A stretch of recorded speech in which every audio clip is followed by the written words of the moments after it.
அனைவருக்கும் வணக்கம். நம்ம ஸ்கின் ப்ராப்ளம் தோல் நோய் பிரச்சனைக்கான நிறைய பதிவு போட்டிருக்கோம்.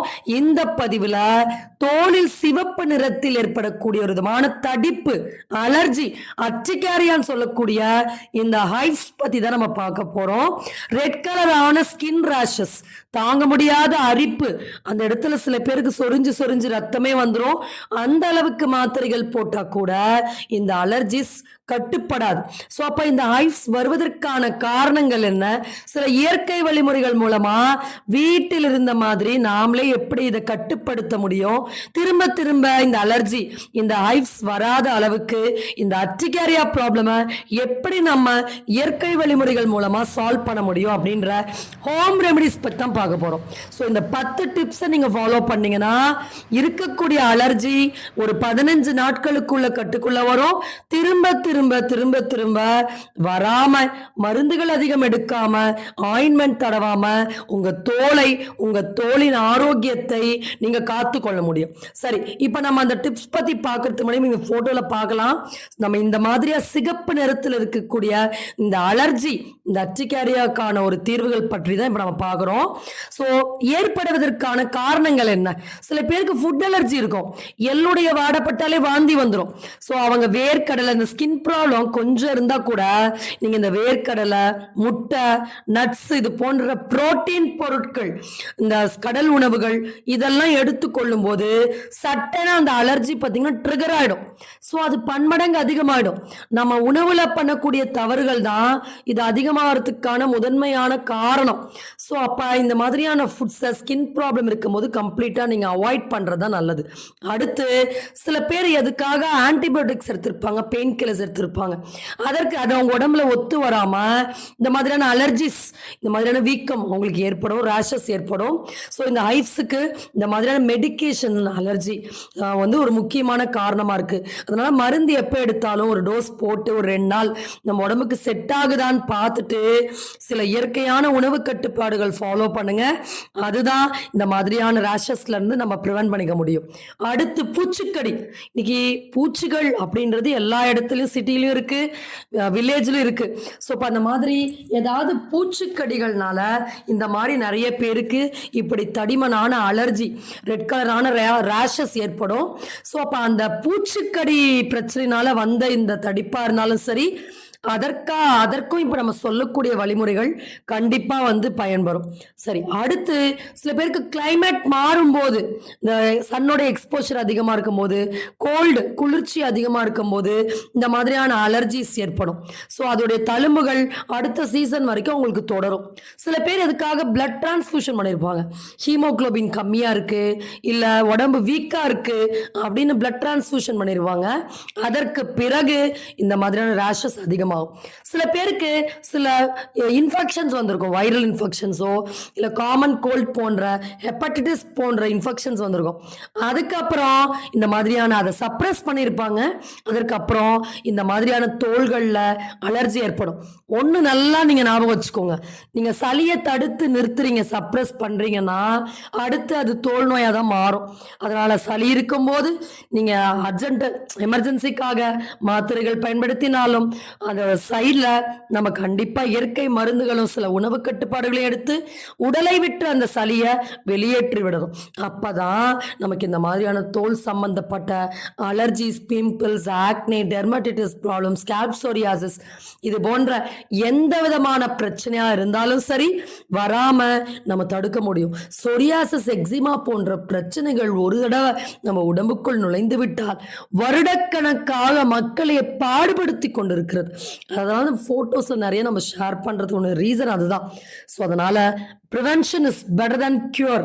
ஒரு நம்ம முன்னாடியே சில இந்த மாதிரியான அசைவ உணவுகள் சாப்பிடுவதை கட்டாயமாக குறைத்து கொள்ள வேண்டும். நிறைய பேருக்கு சாப்பிடக்கூடிய காலகட்டத்தில் ஒரு 2 வருஷம் 3 வருஷம் ஒண்ணுமே தெரியாது. அதற்கப்புறம் அது உள்ள போய் ஒரு சீக்ரெட் பிளேஸ்ல ஸ்டோர் ஆயிடும். அதுக்கப்புறம் அது ரத்தத்துல கலந்து எப்படி ஒரு விஷம் கலப்பது போல கலந்து இந்த மாதிரியான நோய்களை, கொடுமையான நோய்களை உண்டாக்கும். அதனால அசைவ உணவுகள் சாப்பிட்றத நாம் கட்டாயமாக கம்மி பண்ண வேண்டிய ஒரு காலகட்டத்தில் இருக்கிறோம். ஏன்னா ஒரு வீட்டில் ஒருத்தருக்கு ஸ்கின் ப்ராப்ளம் இருந்தா குழந்தைகள் இதனால பாதிக்கப்படுறாங்க. கூட இருக்கக்கூடிய ஹஸ்பண்ட் அண்ட் ஒய்ஃப்க்கு இதனால பாதிப்பு ஏற்படுது. இதனால எத்தனை பேர் நமக்கு பேஷண்ட்ஸ் இந்த பிரச்சனை இருக்கிறதுனால நான் அம்மா வீட்டுக்கு திரும்ப போயிட்டேன், தனிமையில இருக்கிறேன் அப்படின்னு, அது ஜென்ஸா இருந்தாலும் சரி, இல்ல லேடிஸா இருந்தாலும் சரி, மன வருத்தத்துடன் தெரிவிக்கிறாங்க. அதனால நம்ம ஸ்கின் ப்ராப்ளம்ஸ் அவ்வளோ சாதாரணமா எடை போட்டுறக்கூடாது. சரி, இப்போ நம்ம அந்த ஹோம் ரெமெடிஸ் ஒரு 10 டிப்ஸ் பத்தி, இந்த அலர்ஜிஸை குறைக்கிறதுக்கான 10 டிப்ஸ் பத்தி பார்க்கலாம். நீங்க முளைக்கட்டிய தானியங்கள், சுண்டல், பருப்பு வகைகள் எடுத்துட்டு இருந்தீங்கன்னா ஒரு 3 மாதம் எடுக்காதீங்க. அதே மாதிரி வெளியே போனீங்கன்னா ஐஸ்கிரீம், சாக்லேட், கலர் பவுடர்ஸ் போட்ட ஜூசஸ், கேக்ஸ் இதை கட்டாயம் அவாய்ட் பண்ணுங்க. வெளியே போகும்போது சுக்கு காப்பி, இன்னைக்கு எல்லா இடத்துலையும் கருப்பட்டி காப்பி கிடைக்குது, அதை குடிங்க. அதே மாதிரி நம்ம பழம், ஃப்ரூட் சாலட்ஸ் இன்னைக்கு எல்லா இடத்துலையும் பைனாப்பிள் சாலட்ஸ் வச்சிருக்காங்க, வாட்டர்மெலன் சாலட்ஸ் வச்சிருக்கிறாங்க. ஸோ அந்த மாதிரி பழங்களை வாங்கி சாப்பிட்ற பழக்கத்தை ஏற்படுத்திக்கோங்க. பப்ஸ், சமோசா சாப்பிட்றத ஸ்கின் ப்ராப்ளம் இருக்க வரைக்கும் கட்டாயம் குறைச்சி தான் ஆகணும். அடுத்து இன்னைக்கு பார்த்தீங்கன்னா ஒரு ஃபாரின் கண்ட்ரி மாதிரி ஆயிடுச்சு நம்ம இந்தியா. மாட்டு இறைச்சி சாப்பிட்றது, பன்றி இறைச்சி, கோழி, கடல் உணவுகள் இது அதிகமாக உட்கொள்ளக்கூடியதுனால இந்த ஸ்கின்ல இப்ப மற்றவங்களுக்கும் இதுக்கு என்ன வித்தியாசம்னா, ஒரு வெஜிடேரியன் டயட்ல இருக்கிறவங்க அவங்களுக்கு ஸ்கின் ப்ராப்ளம் வந்தா அந்த அளவுக்கு ஒரு அரிப்பும் அந்த தோல்ல வீரியமும் அந்த அளவுக்கு பன்மடங்காக பெருகாது. ஆனா ரொம்ப வருஷமா நான்வெஜ் டயட்ல இருக்க ஒருத்தங்களுக்கு ஸ்கின் ப்ராப்ளம் ஸ்டார்ட் ஆச்சுன்னா அது சட்டுன்னு பாத்தீங்கன்னா பயங்கரமா அக்ரவேட் ஆயிடும். ஸோ உங்களுக்கு தோல் நோய் பிரச்சனை இருந்ததுன்னா அசைவ உணவை 1 வருட காலமாவது கண்டிப்பா நிறுத்திக்கோங்க. நீங்க எப்ப அசைவ உணவு சாப்பிட்டாலும் அரிப்பு உடனே ஸ்டார்ட் ஆகும். அது தோல் நோய் குணமானதுக்கு அப்புறம் கூட அந்த அசைவ உணவை தொடாமல் இருப்பதுதான் உங்கள் ஆரோக்கியத்திற்கு நல்லது. இது நம்ம அனுபவத்துல மட்டுமே சொல்றோம். அடுத்து அதிகமான பழச்சாறுகள், அதுல இப்ப சீசன் பார்த்தீங்கன்னா தர்பூசணி. இந்த தர்பூசணி வாங்கிட்டு வந்து கட் பண்ணி அதிகமான ஜூஸ் குடிங்க. ஸோ ரத்த சுத்தி ஏற்படும், ரத்த உற்பத்தி ஏற்படும். நம்ம உடம்புல தேவையான ரத்தம் இருந்தாலே தோல் நோய் சீக்கிரமா ஆற ஆரம்பிச்சிடும், அதுல இருக்கக்கூடிய புண்கள். சரி, இப்ப தர்பூசணி சீசன் போனதுக்கு அப்புறம் வெண்பூசணி வாங்கி அந்த ஜூஸை நீங்க பயன்படுத்திட்டு வாங்க. ஸோ இது தொடர்ச்சியா நீங்க குடித்து வரும்போது தோல்ல நல்ல ஒரு மாற்றம் ஏற்படும். அடுத்து நல்ல ரத்த உற்பத்திக்கு தாமரை பூ பொடி. ஏன்னா பழங்கள் இதற்கு மேல இன்னைக்கு ரொம்ப விலை அதிகமா இருக்கு. ஸோ பாமர மக்களும் பயன்படுத்த வேண்டும். அதற்கு தாமரை பூ பொடி நாட்டு மருந்து கடையில் கிடைக்கும். இல்லை நீங்களே ஃப்ரெஷ்ஷான தாமரை குளத்துல இருந்ததுன்னா அதை காய வச்சு நல்லா சுத்தப்படுத்தி பொடி பண்ணி வச்சுக்கோங்க. அந்த தாமரை பூ பொடியை 1 ஸ்பூன் போட்டு நல்லா கொதிக்க விட்டு கஷாயம் வடிகட்டி எப்போ உங்களுக்கு விருப்பமோ அப்போ குடித்து வரும்போது நல்ல ஒரு ரத்த சுத்தியும் இந்த சொரியாசிஸ்க்கு காரணமான கழிவுகளையும் வெளியேற்றும். அடுத்து பரங்கிப்பட்டை சூரணம். இது நிறைய தோல் நோய் இருக்கிறவங்க சாப்பிட்ருப்பீங்க. ஆனால் இப்போ நம்ம சொல்லக்கூடிய உணவு கட்டுப்பாடுகளை ஃபாலோ பண்ணிட்டு நீங்கள் எடுத்து பாருங்க.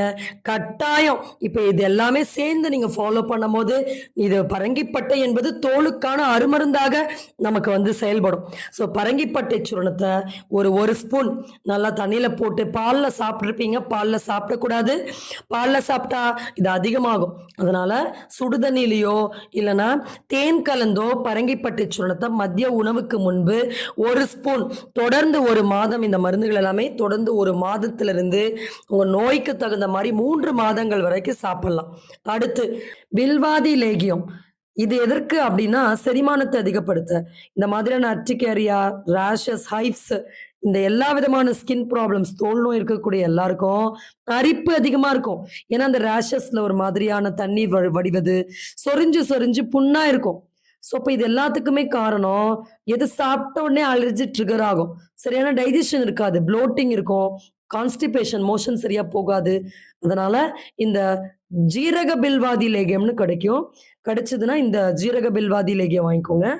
இந்த லேகியத்தை ஒரு நெல்லிக்காய் அளவு 2 வேளை சாப்பிட்றதுக்கு முன்னாடி தொடர்ந்து சாப்பிடும்போது நம்ம சாப்பிடக்கூடிய உணவு சரியாக செரிமானம் ஆகி ரத்தத்துல நல்ல ரத்தமாக மாறும். அப்ப நமக்கு ரத்தத்துல அசுத்தங்கள் தேங்குவது தான் இந்த மாதிரியான ஹைவ்ஸ்க்கும் அர்டிகேரியா ப்ராப்ளம்க்கும் அலர்ஜிக்கும் மெயினான ரீசனா இருக்கு. அடுத்து ப்ரோபியோட்டிக் ட்ரிங்க், நவராரிசி கூழ். நவராரிசி கூழ் ஆர்கானிக் ஷாப்ல நவராசி கிடைக்கும்.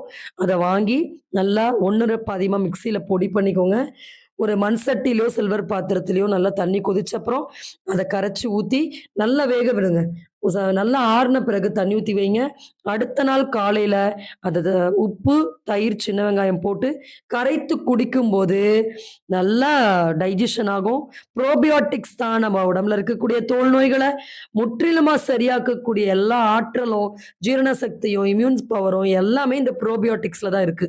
அதனால இத தொடர்ச்சியா 6 மாதம் வரை குடித்து வரும்போது, இந்த தோல்ல ஏற்படக்கூடிய வடுக்கள் கூட இந்த சிகப்பு கலரான அலர்ஜீஸ்ல ஒரு வடுக்கள் மாரி அது ஆறும்போது ஃபார்ம் ஆகும்.